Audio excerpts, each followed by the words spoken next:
मित्रों नमस्कार। मैं धनीराम पटेल, एडवोकेट, बिलासपुर, छत्तीसगढ़। और अभी आप मीडिया में सुन रहे हैं कि मध्य पूर्व में इजराइल और ईरान के बीच जो युद्ध शुरू हुआ है 28 फरवरी से, आज 18 दिन हो गया। और ये युद्ध का दायरा बढ़ते जा रहा है और इस युद्ध के कारण दुनिया की अर्थव्यवस्था प्रभावित हो रही है। दुनिया में तेल की कीमत बढ़ रही है, गैस की संकट बढ़ रही है। और इस युद्ध में कौन हिडन विनर हो सकता है इस युद्ध में? तो आज लगता है कि रूस के राष्ट्रपति पुतिन और रूस इस युद्ध में हिडन विनर, छुपे रुस्तम विजेता के रूप में उभर रहे हैं। उसके कई कारण है। चर्चा शुरू करने के पहले मैं आप सबसे आग्रह करूंगा कि मेरे डी आर पटेल एडवोकेट को सब्सक्राइब करें, लाइक करें, शेयर करें। मित्रों, जो इजराइल और ईरान के बीच युद्ध है उसके इतिहास, बैकग्राउंड क्या है? तो इसमें सबसे पहले अपन जाएंगे 1979 के ईरान में इस्लामिक क्रांति और शाह रजा पहलवी के राज्य की समाप्ति और आयतुल्ला खुमैनी के नेतृत्व में ईरान में इस्लामिक क्रांति। और 1979 में जब ईरान एक इस्लामिक राष्ट्र बनता है, उस दिन से संवैधानिक रूप से इजराइल को अपने दुश्मन घोषित करता है। और आयतुल्ला, प्रथम सुप्रीम लीडर आयतुल्ला खुमैनी ने जियोनी निजाम, मतलब यहूदियों की जो इजराइल है, जिसे वह इतिहास से मिटा देना चाहते थे, और उसी उद्देश्य के लिए उन्होंने हिजबुल्ला, हमास, हूती को खड़े किया। और ईरान और ये तीनों जो टेररिस्ट ऑर्गेनाइजेशन हैं, ये ओस्लो एकॉर्ड, जिसमें टू नेशन थ्योरी को संयुक्त राष्ट्र संघ ने और दुनिया ने माना था, उसे भी ईरान भी नहीं मानता है और तीनों जो टेररिस्ट ऑर्गेनाइजेशन है ये भी नहीं मानते हैं। इनका लक्ष्य यही है कि जियोनी निजाम जो इजराइल है उसके अस्तित्व को इतिहास से मिटा देना चाहते हैं। तो ईरान और इजराइल का जो युद्ध है ये अस्तित्व की लड़ाई है।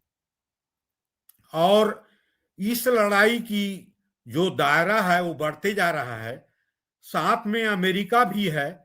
और अमेरिका का आकलन ये था कि जो अभी प्रोटेस्ट हुआ ईरान में, तो हमला करने के बाद वहां प्रोटेस्ट होगा लोगों की और वहां सत्ता परिवर्तन हो जाएगा।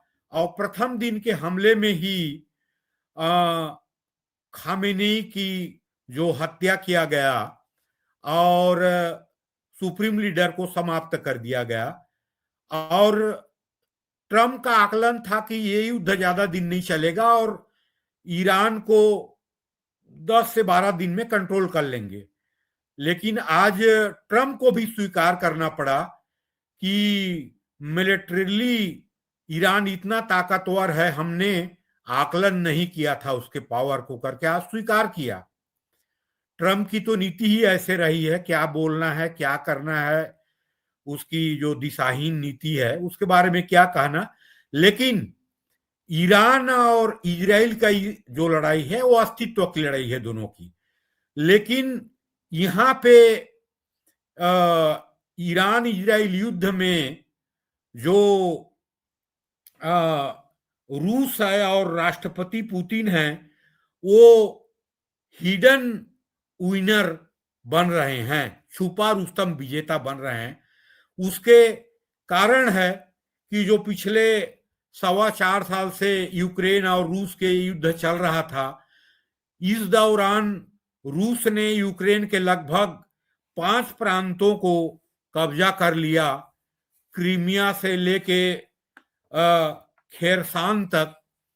और आज रूस चाहता है कि वो 5 प्रांत रूस के अधीन हो, और अमेरिका और रूस के बीच जो नेगोशिएशन चल रहा था कई दौर से, तो रूस के ऊपर दबाव भी बना रहा था अमेरिका कि एक क्रीमिया को छोड़ के बाकी को अपने कब्जे से छोड़ दिया और यूक्रेन को वापस कर दे रूस।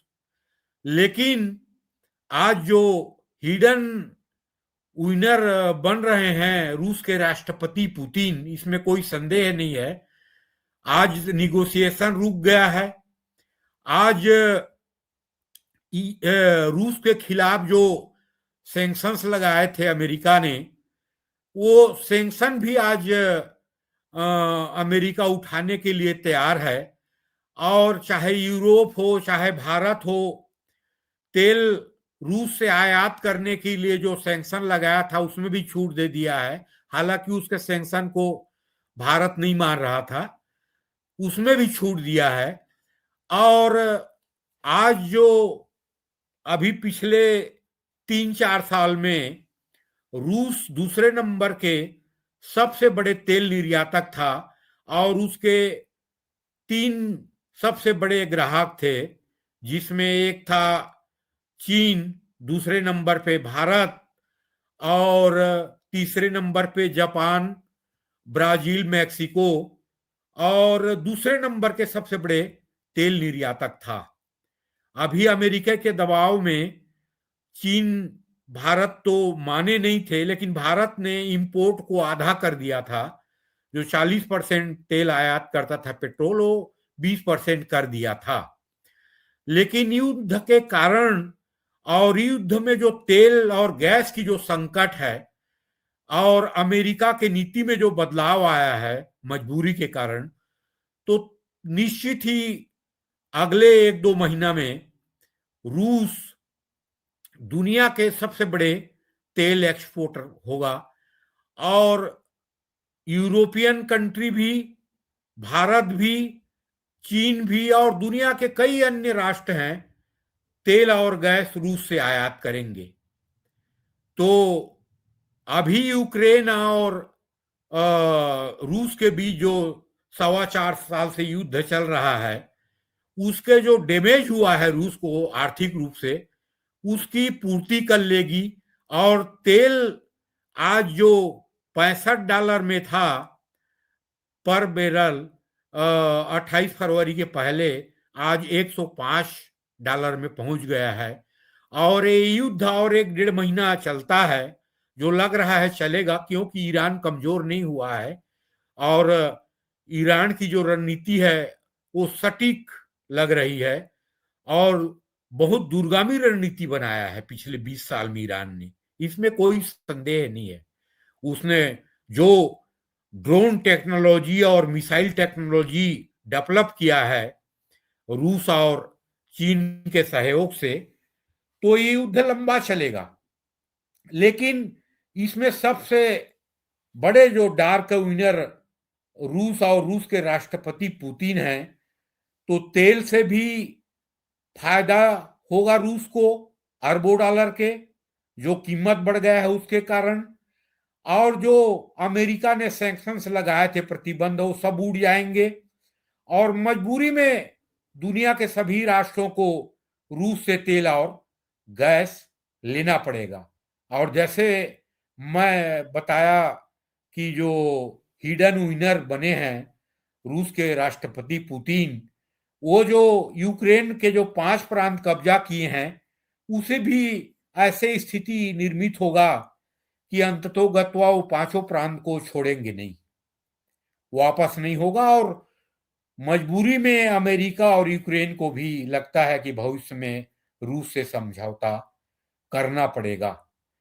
दूसरा सबसे महत्वपूर्ण चीज जो हथियारों की एक्सपोर्ट है उसमें भी रसिया को फायदा हो सकता है, क्योंकि ड्रोन और मिसाइल्स कई जो हैं जो दुनिया के कई राष्ट्रों में एक्सपोर्ट हो सकता है, क्योंकि अमेरिका अभी जो मध्य पूर्व के युद्ध जो हो रहा है इजराइल अमेरिका और ईरान के, उसमें व्यस्त रहेगा, तो इसको हथियार भी एक्सपोर्ट करने का बहुत बड़ी अपॉर्चुनिटी रूस को मिलेगा। तो लगता तो यही है कि इस युद्ध से रूस अमेरिका के गलत रणनीति के कारण रूस इसमें हिडन विनर बन गया है।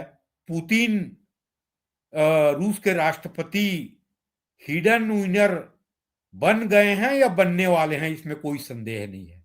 सबसे अधिक फायदा जो हुआ है अप्रत्यक्ष रूप से, जबकि मध्य पूर्व के युद्ध में रूस की कोई भूमिका ही नहीं है, उसके बावजूद भी इस युद्ध में दुनिया में अगर कोई हिडन विनर बना है तो रूस और रूस के राष्ट्रपति पुतिन। मित्रों, नमस्कार।